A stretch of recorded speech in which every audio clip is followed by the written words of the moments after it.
Ngayon naman ang tuturo ko kung paano magpalit ng indicator light sa automatic na gear shifting dito sa automatic na Vios generation 2. Ito, kung makikita nyo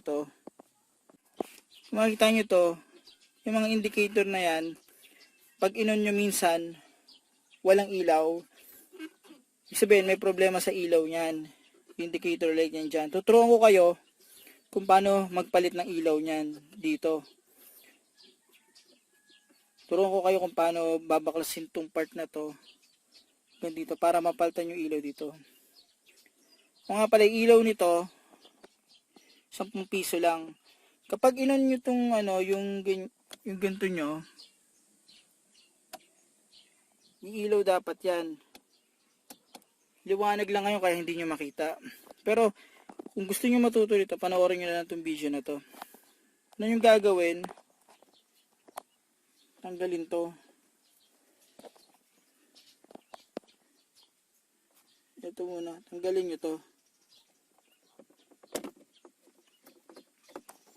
Ano nyo lang, hilahin nyo lang yan. Yan, natanggal ko na ito isa. Puklas na yan. Tapos, madali nyo na mahihila to. Itong assembly na to. Kita nyo dito, meron yan. Kabila, meron yan. So, hindi nyo kasi basta-basta mahihila to ng ganun pataas. Kailangan tanggalin nyo muna talaga to. Napalitan ko na to ng ilaw dati kasi minsan pag in-on ko yung switch ng ilaw, ayaw gumana kapag gabi. Kaya ginawa ko, pag tinutuktok ko, gumagana. Isipan ko, palitan yung ilaw nito. Yan, tanggal ko na to.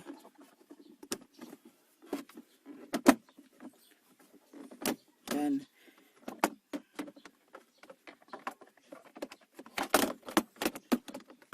Ngayon, gagawin nyo, kailangan ito ilipat nyo kahit sa sa neutral. Gagawin nyo lang, pindutin to. Yan. Naka-neutral na siya. Minsan tinatapakan nila yung preno. Yan. Tanggal ko na ito isang assembly na to. Ito na. Sunod, kailangan natin baklasin to para mapalitan yung peanut bulb di sa loob. Gawin nyo lang,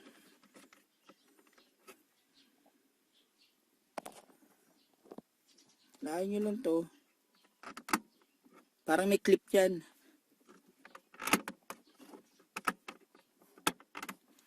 Tapos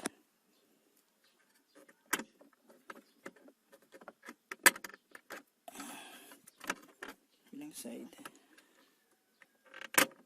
Yan.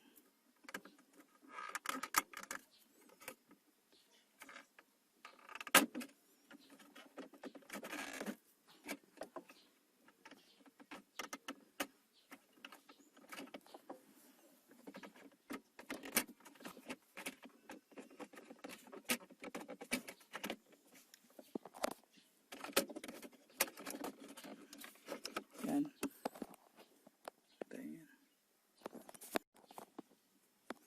Ito na, natanggal ko na siya. Yan o. Maaabot nyo na, kahit di nyo natanggalin ng buo to, saka to. Kung maaabot nyo na yung peanut bulb, ang gawin nyo lang, yan o, ito yun o, ito yung ilaw na dapat paltan, kasi lahat yan nagsusupply ng ilaw dito. Parang nagliliwanag yan dahil dito, sa ilaw na to. Gawin nyo lang, tingin nyo lang sa ilalim yan.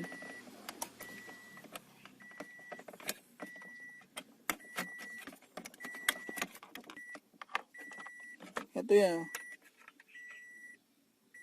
Hihilahin nyo lang yan. Ito siya, natanggal ko na.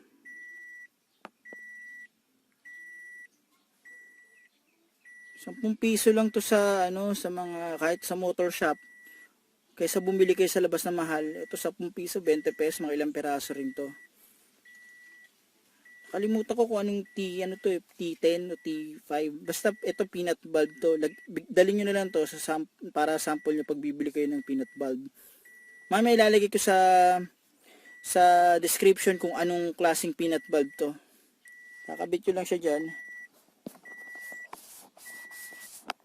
Ayan, nakabit ko na siya. Kaya kailangan nating i-shoot to dito. Dito.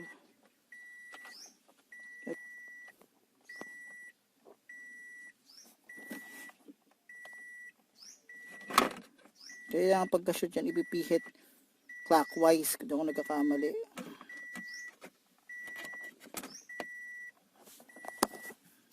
Ito mahirap.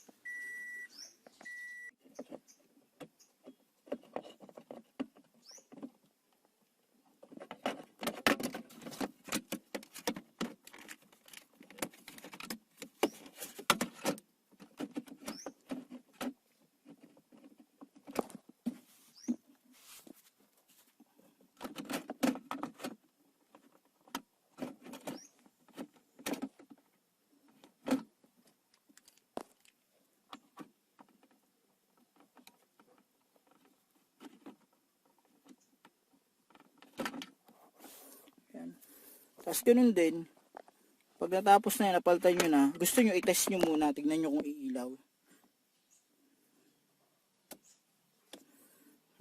Pag inaano ko to, may ilaw yan. Pag hindi umilaw yan, sabihin, dapat nyo napalitan yan. Unit ko, mura lang yan, pwede nyo mabili sa mga motor shop yan. Ganun, babalik mo na uli siya.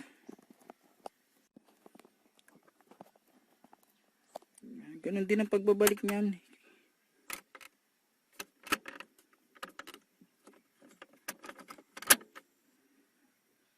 Yan. Siguraduhin nyo nakaklip siya dito. Yan, nakaklip yung mga yan.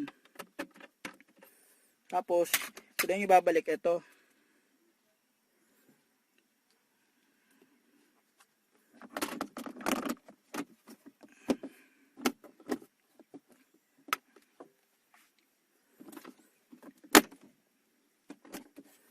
Yan, nakiklip naman siya dyan.